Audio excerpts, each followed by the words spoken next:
우리 집 방충망 바꿨어요. 미세벌레 덤벼봐 먼지 모두 덤벼봐 촘촘해서 촘촘만 방충망은 촘촘만 예쁘고 통풍까지 좋아요. 방충망은 촘촘만 주식회사 텍스토머. 텍스토머 정품을 꼭 확인하세요. 우리 집 방충망 바꿨어요. 미세벌레 덤벼봐 먼지 모두 덤벼봐 촘촘해서 촘촘만 방충망은 촘촘만 예쁘고 통풍까지 좋아요. 방충망은 촘촘만 주식회사 텍스토머.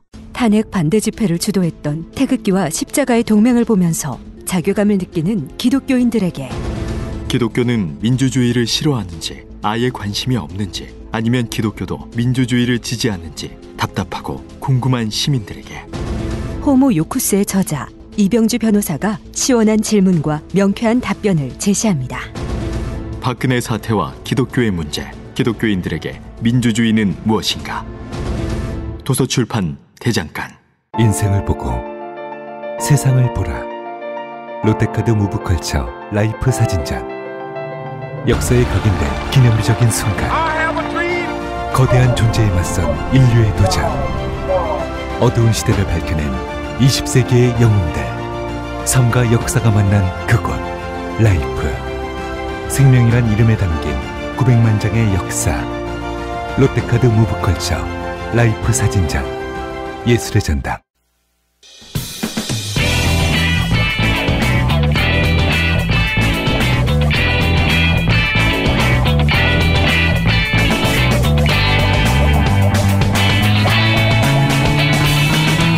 김어준의 뉴스공장.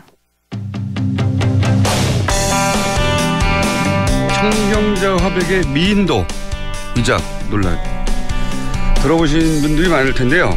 내용은 잘 모르실 겁니다. 오늘 그 이야기를 해볼 겁니다. 고 청경자 화백의 차녀 김정희 메릴랜드주 몽고메리 대학 교수님 스튜디오 직접 모셨습니다. 안녕하세요. 안녕하세요. 네, 차녀. 네, 차녀. 예. 둘째 딸입니다.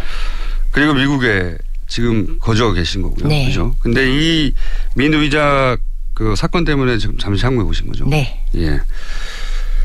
이게 이제 언론에 많이 보도됐고, 그리고 신문지상에서 한두 번 본 분들이 많아요.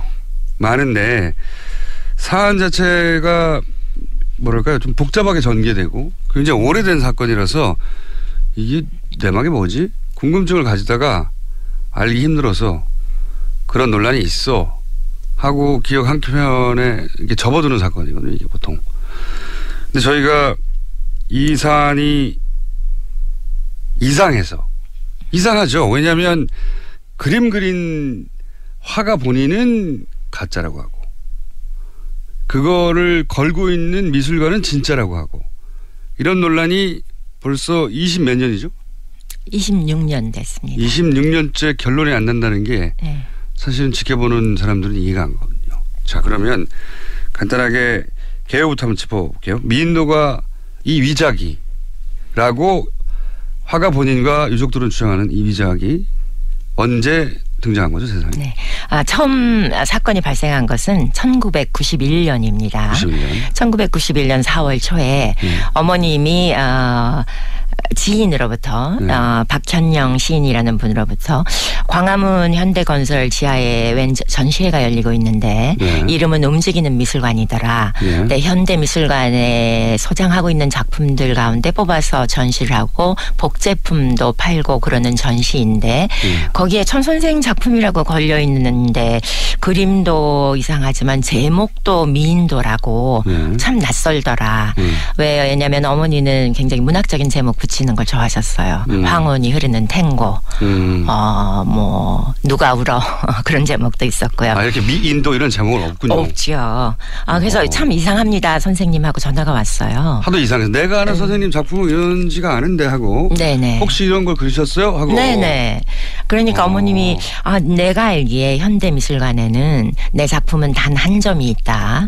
그것은 제목이 청춘의 문이라는 제목의 작품인데 그것은 80년대 중반에 당시 현대미술관 관장이셨던 김세중 조각가시죠. 이순신 장군 조각하신 분입니다. 그분이 천선생 우리 현대미술관에 천선생 작품이 하나도 없다니 이게 말이 됩니까? 하고 직접 골라서 사신 작품 그것이 하나가 딱 있다. 현대미술관에는. 그래서 이제 의아하시니까 현대미술관에 전화를 하셨어요. 그랬더니 그게 무슨 작품인가? 작품과 복제품이라는 것 그걸 갖고 와봐라. 그랬더니 현대미술관 직원 3명이 전식과장을 포함해서 주로 행정직원이죠. 갖고 왔습니다. 그러니까 어머님이 그걸 보시고 그냥 너무나 기가 막혀서 가짜다 하고 보자마자 네, 악을 쓰다시피 그렇게 말씀하셨습니다. 그래 그것이 이제 그 당시 이제 인터뷰한 동영상으로 다 기록이 남아 있죠. 저도 그 동영상 보기는 봤고 그리고 네. 당시 언론 기사를 보면 네. 초기에는 화가 본인이 네네. 정정하실 때잖아요. 네. 그때 내 그림이 절대 아니라고 사실은 감정의 가장 끝이 본인이잖아요. 종결자죠. 그렇죠. 네. 보통은 이제 화가가 생존하지 않기 때문에 전문가가 등장하는 거지 화가 본인이 내게 아니라고 하면 끝나는 건데 그런데 보자마자 아니라고 하셨는데 그래서 일단락 되어야 하는 사건이잖아요. 그때 거기서. 네. 실제 당시 기사를 보면 이 위작이라고 당연히 이 위작이 도대체 누가 만든 거냐 이런 식의 기사가 초반에 있었지 논란이 있지 않았어요. 근데 이게 어떻게 논란으로 바뀐 거죠 그때? 그것은 이제 신문에 보도가 됐기 때문이죠. 네. 만약에 감정의 원칙이 지켜졌고 네. 작가가 아니라 그러면은 그것을 최우선으로 생각하는 것이 지금 한국에서도 감정의 원칙입니다. 그런데 조용하게 해결이 됐을 수 있었겠죠. 현대미술관이 사과하고. 왜냐하면 현대미술관이 처음부터 이것을 위작이라고 진품이라고 처음부터 이것을 진품이라고 주장한 것은 아니었습니다. 네. 당연히 화가 아니라고 그랬으니까 네. 당황했고 아니라고 네. 생각했겠죠. 그럼 죄송합니다. 네. 당시에 이것이 이관된 물품이었기 때문에 정당한 그런 절차를 밟지 못했습니다. 당연히 작가한테도 보여줬어야 되고 감정이 있었어야겠죠. 네.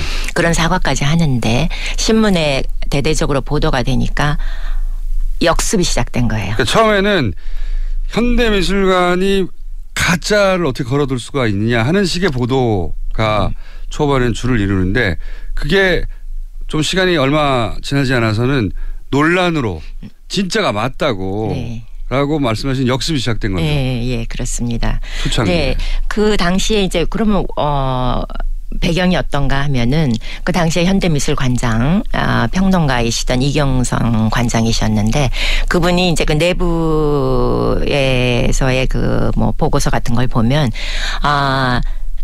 이게 만약 현대미술관 내부의 보고서요. 당시에. 네. 예. 이게 만약 가짜로 판명이 되면 자기는 사퇴하겠다. 사표를 내겠다. 그런 식으로 이제 그 책임을 지겠다. 그렇게 선언을 합니다. 그리고 아시다시피 혹시 아실지 모르겠습니다만 그 움직이는 미술관이라는 미술 대중화를 위한 이런 기획이 당시 장관님이었던 이어령 장관의 그 아이디어였어요.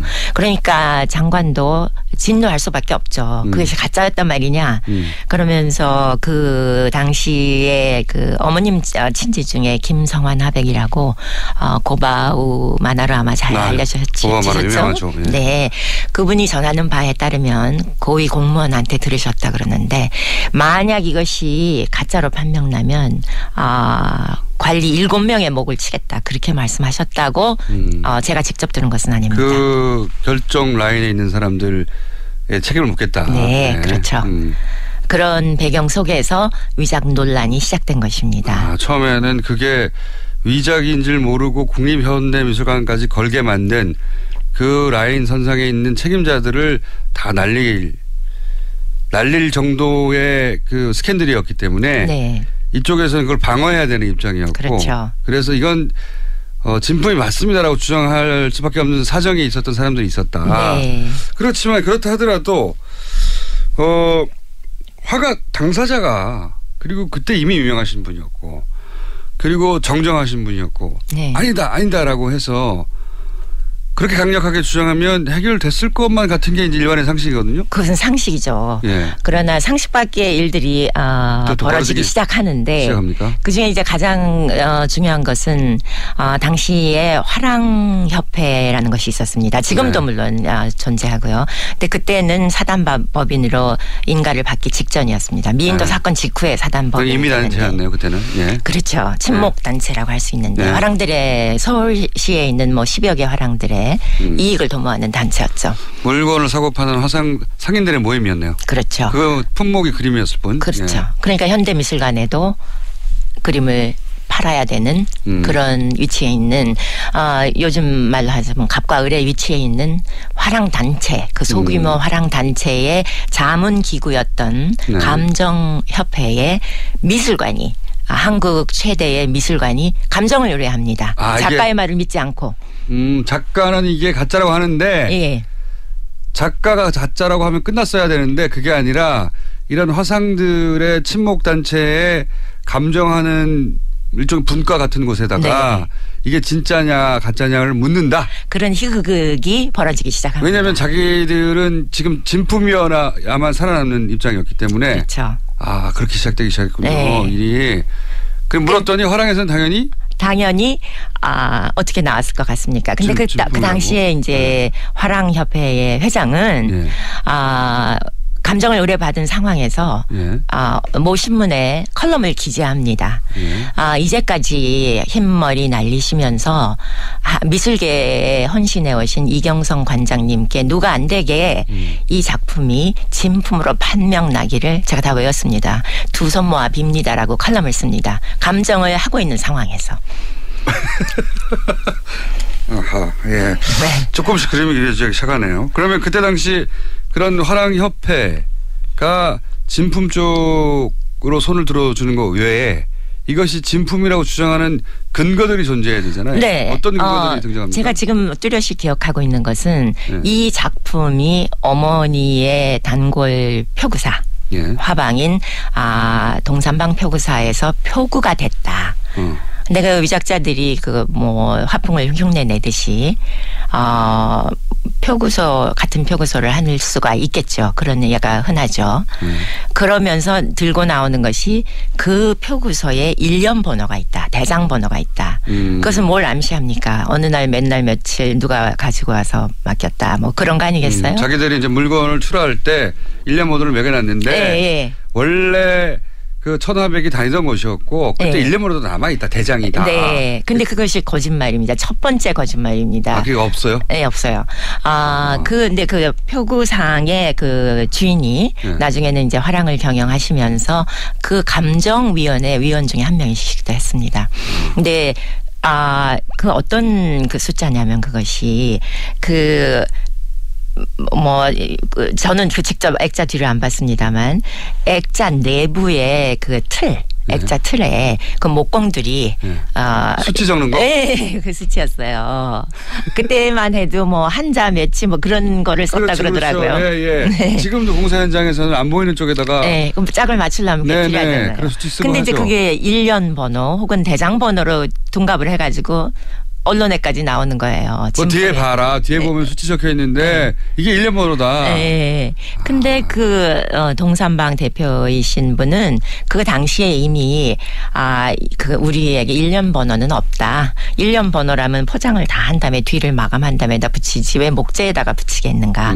그리고 말하자면 양심 선언을 했어요. 가게 주인이 이미 했군요. 그때. 양심 선언을 했는데 이 설은 왜 우리가 꼬리를 더 이상 안 쓰지만 꼬리뼈가 남아있는 것 같이 그렇게 계속 이렇게 남아가지고 2015년, 16년까지 일련 번호가 있었다더라. 네, 그게 계속 주장이 됩니다. 그 표구사의 주인은 아니라고 했는데도 불구하고 네. 또 그런 게 있고요. 또요. 또 어떤 게 있을까? 이제 그때 이제 김재규 전 중앙정보부장 집에서 나왔다는 설이 이제 그때부터 나오기 시작합니다. 네. 그러니까 그 설은 이런 거죠. 김재규 당시 중정부장의 집에서 나왔는데 그 권력 실세가 가짜 그림을 걸어놨을 리가 있냐. 네. 이게 이제 진품의 근거이고 네. 또 나중에 또 제가 언론 지면을 통해서 듣기로는 김재규 씨의 유족들이 네. 그게 진품이라고 진술을 했다. 네, 네. 이런 얘기가 있었죠. 근데 네. 사실은 그 검찰의 불기소 이유서, 그러니까 저희 고소고발 사건에 대해서 작성한 불기소 이유서에 보면은 여러 가지 왜곡되고 과장된 면이 많습니다. 사실과 다른 면이 많은데 그 중에 하나가 그 김재규 전 중앙정보부장의 동생이신 네. 김영규 씨라는 분이 검찰의 문의에 그냥 답변한 정도였어요. 네. 이메일로 사진이 하나 오면서 이런 그림이 걸려 있었느냐. 근데 본인 자체가 그 그림을 한 번쯤 봤을까? 그러나 이제 그런 그림이 있었다 하고 증언을 해준 것 같습니다. 그러나 그 김재규 씨의 부인이시거나 아니면 딸도 증언을 했다. 그런데 그것은 사실이 아니고요. 이제 검찰의 논리 중에 하나는 김재규 전 중앙정보부장 서술이 시퍼렀을 때였는데 어떻게 그 집에서 나온 것이 가짜이겠냐 하는 논리도 있을 수 있죠. 근데 사실은 그런 주장 많이 했고요. 예. 권력자들 집안에 있는 그림이나 골동품들이 가짜가 대부분입니다.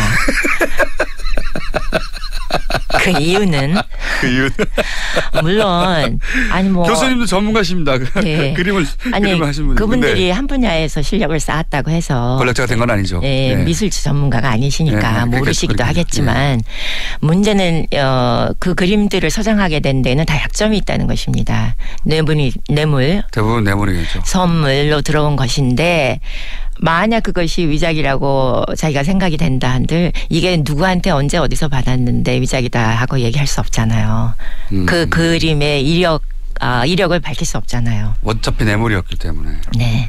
그래서 권력자들이 돌아가신 후에 후손들이 시장에 내놓는 그림들의 대부분이 어떤 한 분은 99%라 그랬습니다. 특히 1000만 대 억대 그림은 가짜라고 화랑계에 정통한 소식통께서 말씀하셨습니다. 그러니까 권력자 집에서 나왔으니까 진품이라고 생각하는 거는 실제로는 정반대다. 그 사람들은 어차피 누구한테서 받았는지 말할 수가 없고 뇌물성이라서 문제가 되더라도 문제 삼을 수가 없기 때문에 네. 그리고 그런 물건을 감별할 안목도 없기 때문에 또는 그걸 들고 나와서 시장에서 감별하지도 않기 때문에 그냥 가짜를 주는 경우가 대부분이고 그리고 그래서 나중에 시장에 그걸 후손들이 들고 오면 다 가짜더라. 그래서 권력자 집에서 나왔으니까 진품이라는 논리는 정반대다.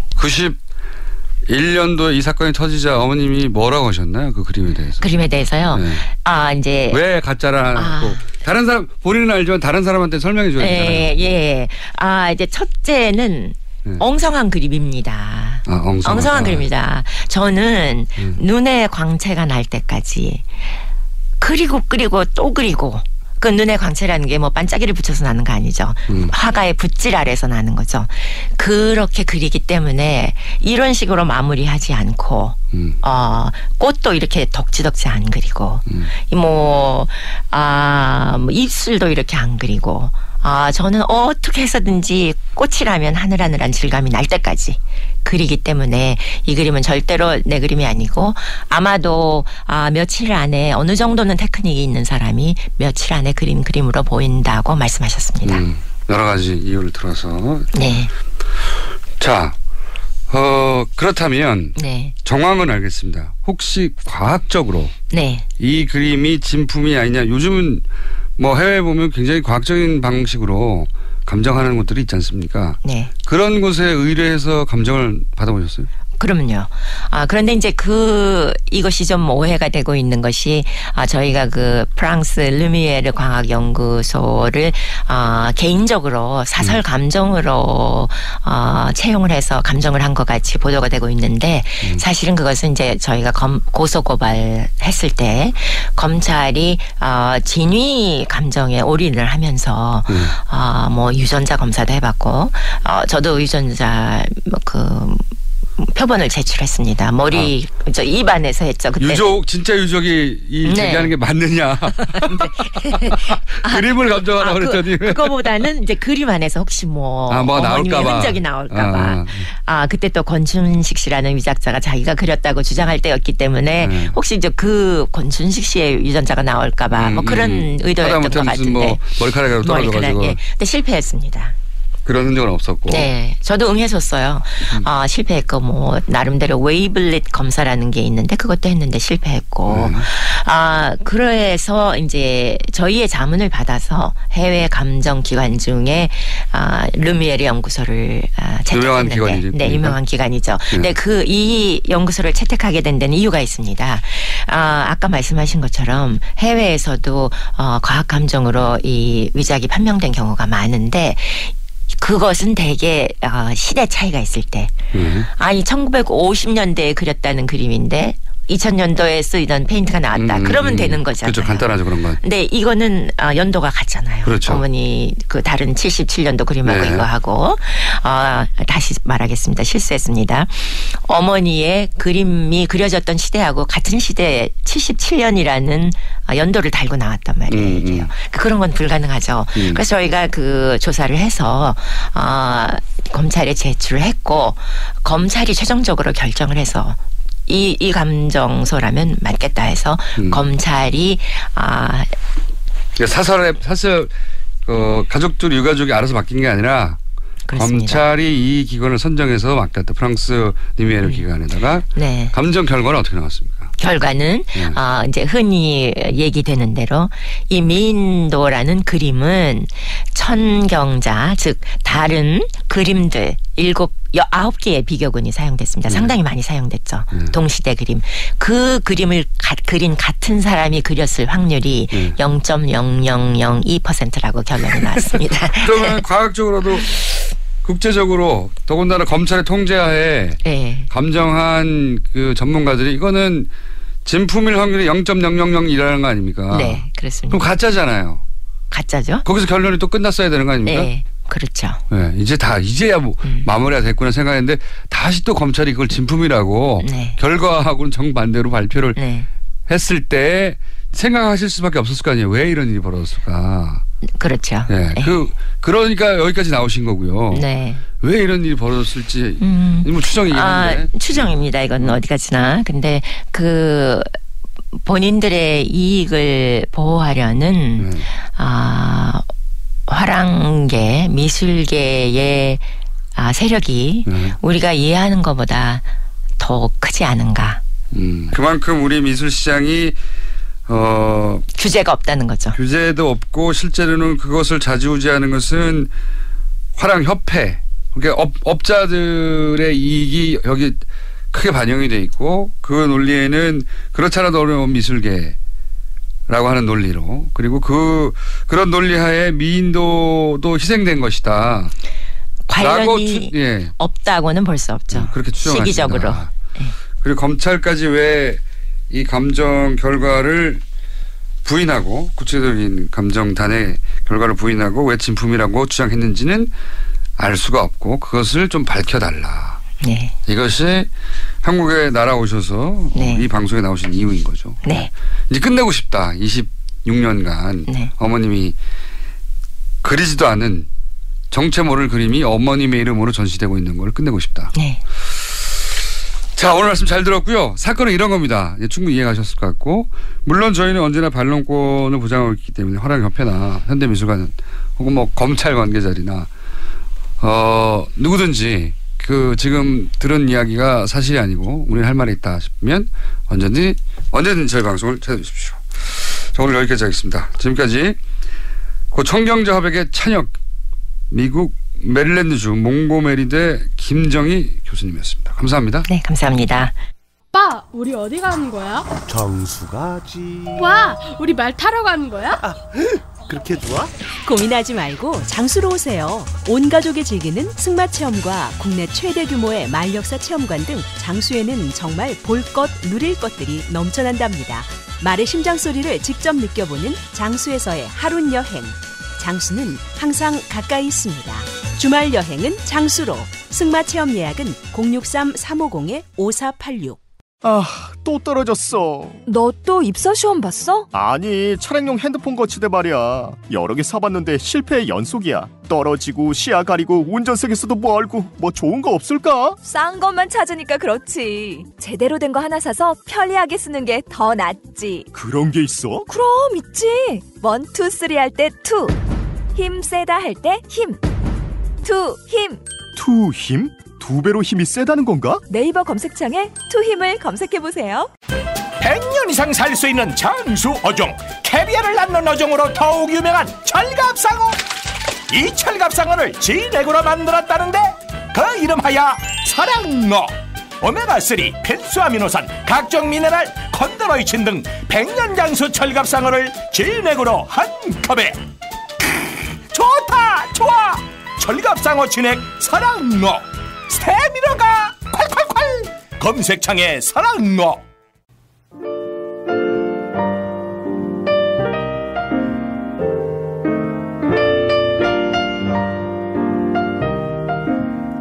불친절한 AS. 천종배 의원님 인터뷰 관련 문자도 많네요. 예. 인터뷰가 아니라 취조였다는 문자도 꽤 있었고요. 자, 오늘 왜 내부자 누를 안 하냐. 네, 안민석 의원님 아직 돌아오시지 않았습니다. 곧 돌아오시겠죠? 예. 초등학교 1학년 아들과 매일 아침 듣고 있는데 프로그램 이름이 김호준의 육수공장으로 알고 있어요. 아이들은 거짓말을 하지 않거든요. 네. 방송을 듣다가 고기 얘기가 많이 나와가지고 육수공장인지 알지 않았을까. 네. 저는 TBS 바로 옆에 아파트에 살고 있습니다. 누가 멀리서 듣나 꼴찌할 자신이 있습니다. 아, 센스 있으시네요. 예. 누가 멀리서 듣나 꼴찌로 저희가 인터뷰 한번 할 수도 있겠습니다. 김은지 기자가 진행을 하고 공장장이 브리핑을 해보는 건 어떨까요? 네. 이거는 할 수는 있는데 잘 못 알아들으실 거예요. 제가 발음이 세가지고. 네. 그렇게 바람직하진 않지만 이벤트적으로 한번 해볼게요. 한 꼭지라도. 자, 그 외에 오늘은 천정배 의원님의 문자가 많습니다만 소개드릴 수 있는 게 별로 없어요. 자, 여기까지 하겠습니다.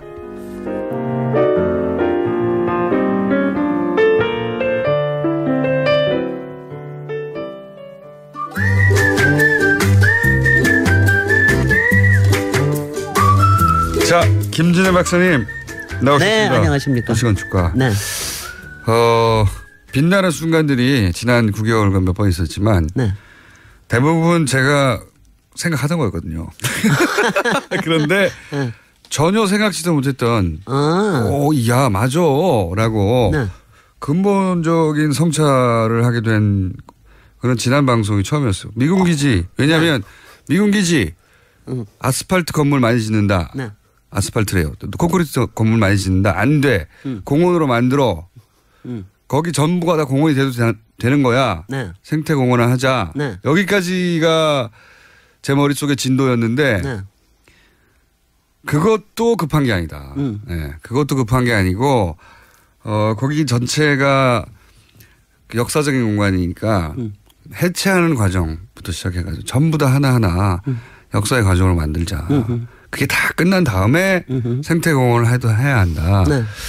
이런 이야기가 듣고 보면 확 와닿는데 해준 사람이 없었거든요. 근데 네. 어제 방송을 하고 나서 지난주에 네. 반응이 좀 있지 않았습니까? 엄청나게 반응이 그렇죠. 있었어요. 네네. 엄청나게 반응이 있고 그런 생각 그러니까 그런 박사님 생각을 모르셨죠? 네, 그런 생각을 안 하고 있었다는 게 저는 좀 이상할 정도로. 박사님은 직업이잖아 이게.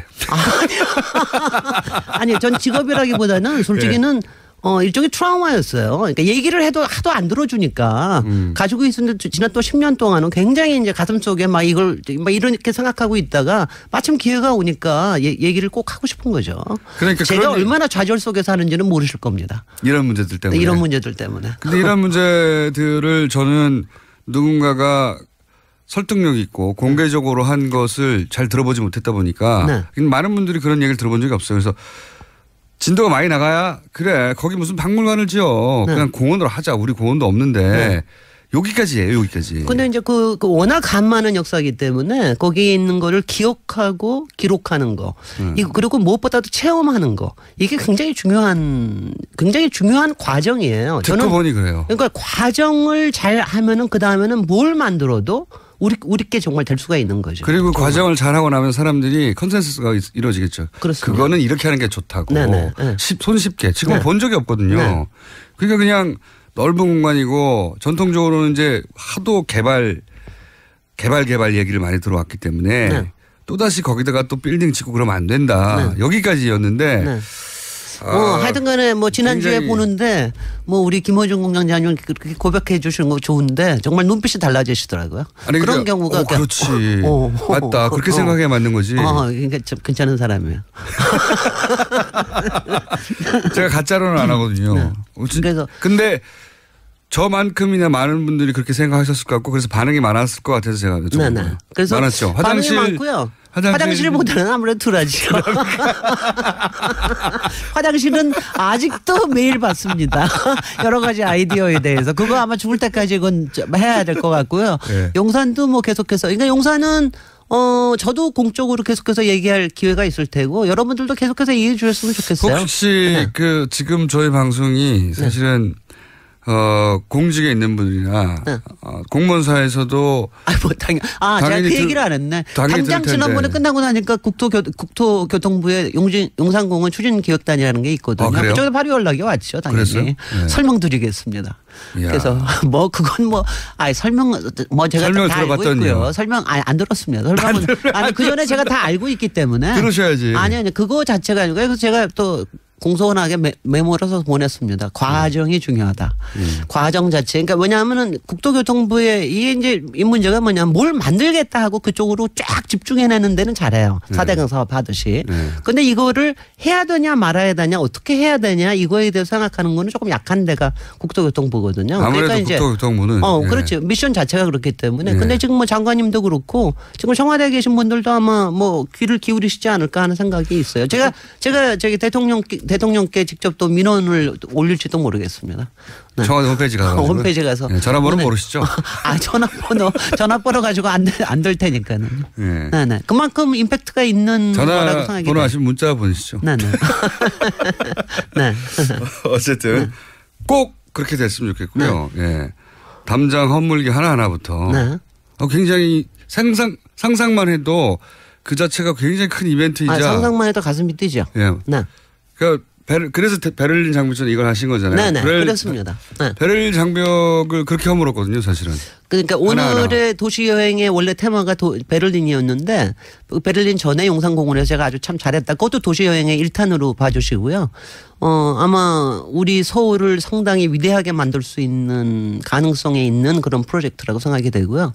제가 베를린을 도시 여행에 이렇게 처음에 꼽았던 거는 이번에 이제 문재인 대통령이 가셨기 때문에 그리고 베를린 선언도 하셨고 그래서 이제 하기도 했지만 사실 베를린만큼 우리한테 이렇게 그러니까 정신적으로 가까운 도시가 없을 거예요. 통일의 롤 모델처럼 오랜 세월 거론됐기 때문에. 분단과 통일. 그다음에 이제 김대중 대통령과 또 문재인 대통령 베를린 선언하시고 그리고 이제 요번에 우리 포스트 레이디께서도 하시기도 했지만 윤희상 작곡가님이 거기서 동맹님 사건 때문에 있었던 문제. 그리고 영화 베를린도 뭐 굉장히 큰 임팩트가 컸고요. 그리고요. 그러니까 베를린이 정말 우리한테는 뭔가 정신적으로 이게 교감이 되는 이런 도시입니다. 이게 교감이 된다고 하시니까 어느 정도 이제 지금은 좀 다르게 느낄지도 모르겠는데 제가 이제 89년에 베를린이 장벽이 해체됐죠. 어느 순간 갑자기 그렇게 돼버렸어요. 무슨 말이죠? 무슨 뭐 전쟁이라든가 누가 그런 얘기 한 번도 안 했는데. 그러니까 전조가 있다거나 전쟁이 있었다거나 무슨 대단한 협상이 있었다거나 그게 아니거든요. 어느 날 갑자기 그렇게 돼버렸는데 그런데 제가 근데 20대였기 때문에 그때 당시 20대들이 그 장벽이 무너졌다는 거가 주는 임팩트가 어느 정도였냐면 저기 91년도였던 걸로 기억합니다. 제가 그 91년도에 베를린 장벽을 보러 배낭여행을 갔어요. 배낭여행을 갔는데 그때 이제 배낭여행을 갔던 사람들 중에 베를린 장벽을 보고 울었다는 사람이 꽤 많아요. 그럼요. 네. 그럼요. 그걸 울려고 보러 간 게 아니에요. 울려고 보러 간 게 아니었는데 처음으로 이 소위 동독과 서독. 왜냐하면은 그 구소련이 그 해체된 게 바로 직전이었기 때문에 영원히 지속될 것 같은 그런 대결 구도가 무너지는 장면을 그 벽으로 본 거예요. 우리도 머지 않았다. 설명할 수는 없는데 그걸 보고 욱했던 사람이 굉장히 많았어요. 굉장히 울컥합니다. 지금 가서는 그렇게 못 느낄 것 같은데요. 아니 지금도 가도 왜냐하면 저는요 베를린을 뭐 대단한 의식이 있어서가 아니라 보는 순간 그렇게 다들. 아니 근데 베를린 그러니까 저는요 베를린이 분단이 있다는 거 알잖아요. 다 장벽이 있다는 거 아는데 저는 제가 대학교 들어갈 때까지만 해도 어떻게 생각했냐면은 그러니까 동독하고 서독에 나누셨는데 그 가운데 베를린이 그냥 가운데 있어서 반으로 잘라졌다는 건 줄 알았어요. 저도 처음에 그런 줄 알았어요. 다 그렇게 생각을 했을 그렇죠. 겁니다. 섬처럼 떠 있는지 몰랐죠. 근데 이게 서독에서도 한 200km 떨어져 가지고 섬처럼 그렇죠. 서베를린이 있는 거예요. 도시가 아니 그런 거 그러니까 이게 섬을 만들어 이런 건 아마 역사적으로 그러니까 이게 역사적으로 이런 일이 없습니다. 거기다가 올해가 특히 저가는 이제 28년 동안 분단이 됐어요. 그 장벽이 있었습니다. 그리고 지금 이제 그 장벽이 깨진 지가 올해가 28년째 되는 이제 해예요. 28년인데 근데 얼마나 웃겨 보세요. 아니 61년에 갑자기 잘 왔다 갔다 하던 데인데 갑자기 담을 쌓아. 그 옆집 사람들하고 갑자기 담이 쌓아져서 못 가게 돼버린 거죠. 그리고 처음에는 그냥 이렇게 철조망만 해놓더니 그다음에 벽돌로 쌓더니 조금 있다가는 이게 저기 그 프리팹 콘크리트라고요. 이렇게 4m를 높이 철망을 세우고 거기 사이에다가 콘크리트를 쫙쫙쫙쫙 갖다가 이렇게 놓습니다. 이렇게 해가지고서는 몇 킬로를 했느냐.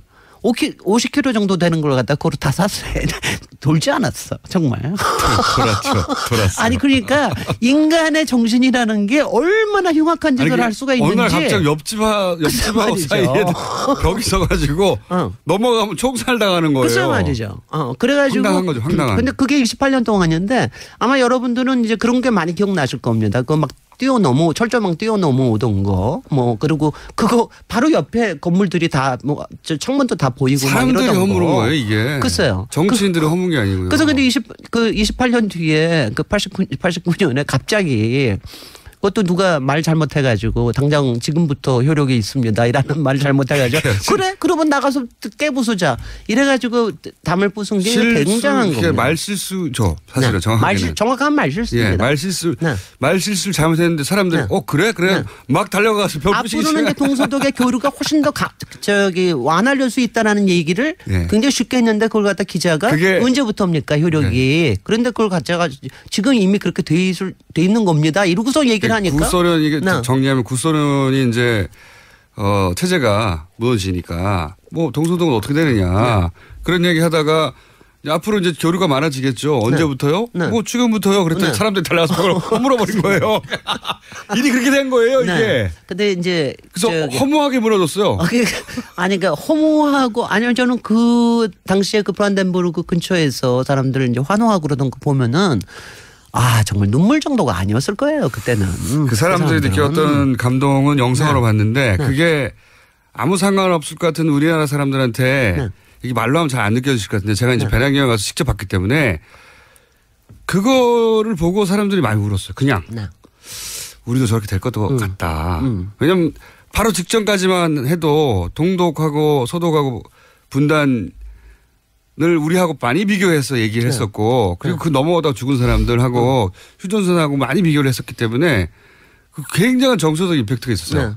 그래서 이제 조금 베를린 도시에 집중하자면 이제 장벽에 관련된 게 이제 가장 크고요. 그리고 나서 그 도로를 팔고 있죠. 제가 이제 베를린이 제가 왜냐하면 저는 도시를 공부하는 사람으로서는 베를린이 엄청난 컴플렉스를 갖고 시작한 도시예요. 거기다가 이제 나치 히틀러 해가지고 트라우마까지 있고 이런 도시가 지금은 완전히 세계 도시가 돼버렸어요. 저는 이번에 메르켈 보면서 저 트럼프는 절로 가라. 이게 진짜 세계의 리더다. 유럽 젊은이들이 가장 좋아하는 도시입니다. 그래서 맞아요. 그래서 이제는. 그리고 솔직히 서베를린이 있을 때는 그때 분단이 되었을 때는 그야말로 자유도시로 굉장히 유명했었죠. 거기에 그야말로 반문화부터 해가지고. 그런데 그러니까 이렇게 도시가 컴플렉스와 트라우마로 시작을 했지만 위대해질 수 있다라고 하는 게 우리도 굉장히 많이 생각해야 된다. 어떤 의미에서 위대해졌는지 설명해 주시죠. 아니 근데 이제 이게 트라우마로 시작했다는 건 이겁니다. 원래 게르만 민족이 굉장히 유럽의 그 산업화에서는 뒤늦은 데입니다. 떠돌이 민족이었잖아요. 그리고 이제 19세기나 돼서 겨우 눈을 떴어요. 그래가지고 걔네들은 통일도 늦었고 그래가지고 실제로 비스마르크 나오고 프리드리 2세 나오고 이래가지고 겨우 이제 통일이 돼가지고 로마 시대는 야만족이라고 야만족이죠. 그래가지고 그때부터 해가지고 그때 처음으로 베를린을 수도로 정했던 겁니다. 근데 이제 그 수도로 정하고 나서도 뭐 끊임없이 별짓을 다 했어요. 위대해지려고. 그러다가 이제 일으킨 게 결국 2차 세계대전까지 일으킨 건데 물론 그것도 1차 세계대전 끝나고 난 다음에 너무나 많은 그 전쟁에 대한 보상 이거에 대한 게 너무 컴플렉스가 만든 도시다. 컴플렉스가 만든 도시예요. 실제로 가서 보면 왜냐하면 그쪽은 메인 루트도 아니고요. 정말 컴플렉스가 만든 도시. 그 다음에는 이제 이 트라우마가 뭐냐면 히틀러의 트라우마와 히틀러가 남긴 트라우마 이 두 가지인데 히틀러가 이 도시를 세계의 수도로 만들려고 정말 뭐 자기가 직접 그림도 그렸잖아요. 뭐 발광을 했습니다. 네. 정말 그 발광이요? 정말 발광을 했습니다. 품 있는 단어를 써주십시오. 아니 정말 왜냐면 우리가 건축의 역사를 보면은요 히틀러가 했던 발광의 역사는 이거는 정말 이건 뭐라고 아니 이건 정말 정신병이죠. 완전 정신병입니다. 히틀러가 그린 그림 보면 사람이 아무도 안 적은. 그러니까 거기에는 그걸 이제 이 사람은 게르마니아라고 이름을 바꿨습니다. 그래서 거기에 엄청난 건축물과 엄청난 도시를 만들려고 그걸 다 이미 다 계획을 다 세워놨던 거예요. 그러다가 이제 2차 세계대전 끝나가지고선 했는데 근데 히틀러는 그렇게 세계의 수도가 되고 싶어 했지만 1억 명 거기다 수용하겠다고 했지만 그건 다 물거품이 됐잖아요. 그런데 지금 그 이후에 베를린이 그러니까 장벽을 부수고 그다음에 베를린이 걸어온 리더의 도시는 지금 베를린에 가시면 그러니까 역사의 흔적을 거의 다 느낄 수가 있습니다. 그러면서도 하이테크한 건물들이 많죠. 뭐 독일의 기술이라는 건 말할 것도 없고요. 근데 그 중에서도 가장 임팩트가 있는 게 이 홀로코스트에 대한 기억이죠. 그러니까 독일이 했던 인종 청산에 왜냐하면 독일인으로서는 얼마나 아프겠습니까? 근데 독일에 가시면 그때는 91년에는 아직 안 만들어졌을 때인데 그다음에 홀로코스트 광장이라는 게 있고 그 옆에 홀로코스트 뮤지엄이 있어요. 그런데 이거는 꼭 가보셔야 되는 게 그러니까 공포와 혐오를 공간화를 한 데가 없습니다. 그렇지 않겠어요? 그죠? 다들 위대함과 환희와 뭐 숭배와 이런 건데 거기 가면 공포가 느껴집니다. 그러니까 정말로 유대인이 예루살렘에 가고 있습니다. 예루살렘 그렇습니다. 그 그렇습니다. 기억. 네. 근데 이름 생각 안 나네요. 하여튼 거기 가면 그 소위 희생당한 사람 이름을 끊임없이 반복해서 부르는 기념관 있죠. 네. 근데 여기는 이걸 현대 건축물로 해서 광장과 건축을 만들었는데 거기 가면은요 그 광장에는 이렇게 관처럼 생긴 돌이 조금 낮은 것도 있고 조금 높은 것도 있고 그런데 그게 천 몇백 개가 서 있어요. 아무것도 없습니다. 그거로 꽉 차 있습니다. 그냥. 돌로. 그리고 사이사이에 사람들이 다 다니게 돼 있어요. 근데 그 사이에 들어가면 아무것도 아닌데 그 안에서 우리가 느끼는 공포심이라는 게 있습니다. 그리고 그 하늘 아주 좁게 보이는 그 하늘로 향하는 우리의 그 어떤 열망 이런 것들을 공간에 만들어놨어요. 실제로. 그리고 그 옆에 이제 유대인 박물관에 들어가면은 정말 뭐라 그러나 그래 바로 이런 거를 그 사람들이 느꼈을 거야 하는 이런 게 이제 그대로 느껴지게 만드는. 체험할 수 있는. 근데 이런 거를 체험할 수 있게 한다라는 게. 도시 한가운데서 이런 걸 만들어낼 수 있다라는 게 정말 이건 보통 일이 아니죠. 거기다가 지금 요번에 이제 문재인 대통령도 가셨지만은 그 베를린의 그 통합의회 건물은 제가 한번 돔으로 만들어서 그 돔이 유리로 돼 있어가지고 사람들이 올라가서 그냥 밑을 내려다보게 돼 있습니다. 이거는 이제 민주주의에 대한 거죠. 그런가 하면은 베를린 한 가지 또 베를린의 소니센터라고 엄청나게 화려한 자본주의 건물이 있습니다. 근데 이런 거로 해가 돈벌이도 참 잘해요. 돈벌이도 잘하는데 돌도 파는데요. 사실은 그 건물은 지금 우리 국민연금이 소유하고 있는 건물인데 투자해가지고요. 우리가 가지고 있어서 곧 팔지도 모른다고 굉장히 돈 많이 벌었습니다. 그러니까 베를린이라는 게 그러니까 이렇게 이런 거예요. 우리로서는 거기 가서 느끼면은 그러니까 그 정말 역사의 아픈 기억부터 인간의 허망한 욕심과 탐욕부터 그다음에 그거를 이겨내는 거 이 과정을 우리가 정말 느낄 수 있어요. 역사적 관점에서 그리고 뭐 베를린은 역사적 관점에서도 그렇지만 실제 유럽 20, 30대한테 물어보면요. 지금 유럽에서 가장 힙한 도시는 이제 베를린이라고. 그렇습니다. 사실 물가도 싸요. 게다가 숙박비도 싸요. 그런데 도시 자체가 말씀하셨듯이 그 역사도 녹아 있는데 하이텍도 있는 거죠. 그래서 가장 앞서가는 도시가 됐어요. 글쎄 말이죠. 우리나라에는 아직도 런던이나 로마, 파리의 지명도가 한참 떨어지는 도시로 인식되는데 거기서는 베를린이 굉장히 힙한 도시예요. 이제. 히틀러가 바보같이 파리에 그렇게 컴플렉스를 느꼈거든요. 그래서 파리보다 더 위대한 도시를 만들겠다고 그 짓을 했는데 그게 아니었던 거죠. 책 내셨다고. 갑자기 이거. 갑자기 저희 PD가 책 내셨는데 한번 언급해 줘야 되는 거 아니냐고 지금 살짝 여기다가 저희 보는 자막이 있거든요. 거기 썼네요. 책을 내셨어요? 책 제목이 책 제목이 여자의 독서라는 책이에요. 그래서 여자의 독서라는 제목을 왜 했느냐. 제가 여기서 한마디 얘기하면은 하도 저를 여자같이 보지 않아서 나도 여자다. 여자가 여자 작가의 책을 이렇게 열심히 보고 무디 여성스러워졌다. 남자보다 더 센 여자가 됐다. 하기 위해서 여자의 독서라는 책을 냈습니다. 그 아주 즐거운 책입니다. 짬짬이 얘기하기로 하고 다시 베를린으로 돌아와서 끝내기로 하죠. 그래서 만약에 1분밖에 안 남았는데 이번 여름에 휴가를 베를린으로 간다면 어디로 가야 됩니까? 베를린으로 가는 거지 뭘 어떻게 가요? 베를린에 가서 뭘 꼭 봐야 되는 겁니까? 아니, 그러니까 제가 아까 얘기한 라이크스타크 통일의회 건물 그리고 그 앞에 있는 대통령관 그리고 브란덴부르크 그 스트리트는 당연히 갈 거고요. 그리고 바로 옆에 홀로코스트 뮤지엄 가고 홀로코스트 뮤지엄을 꼭 가고요. 그냥 찰리스 포인트라고 베를린 장벽에 남아 있는 부분들이 있습니다. 국민연금을 소유한 소니 빌딩. 그거는 당연히 가실 거 쇼핑하러 가실 거고요. 그리고 이제 밤문화 즐기러 뒷골목에 가시는 거 하는데 베를린은 그 자체로는요. 그냥 로맨틱 도시예요. 낭만주의적 도시인데 그 안에 숨겨져 있는 정신을 느끼시라. 우리의 위대함을 위하여. 로맨틱은 파리죠. 로맨틱은 파리인 것 같은데. 아니야. 그 로맨틱하고는 또 달라요. 하여튼 우리가 생각하는 독일 낭만주의는 또 달라. 우리가 생각하는 베를린이 아니다. 가면 가장 하이텍과 그 역사가 같이 있다. 그게 인상적입니다. 여기까지 하겠습니다. 김재일 박사입니다. 감사합니다. 감사합니다. 내일 뵙겠습니다. 안녕. 안녕.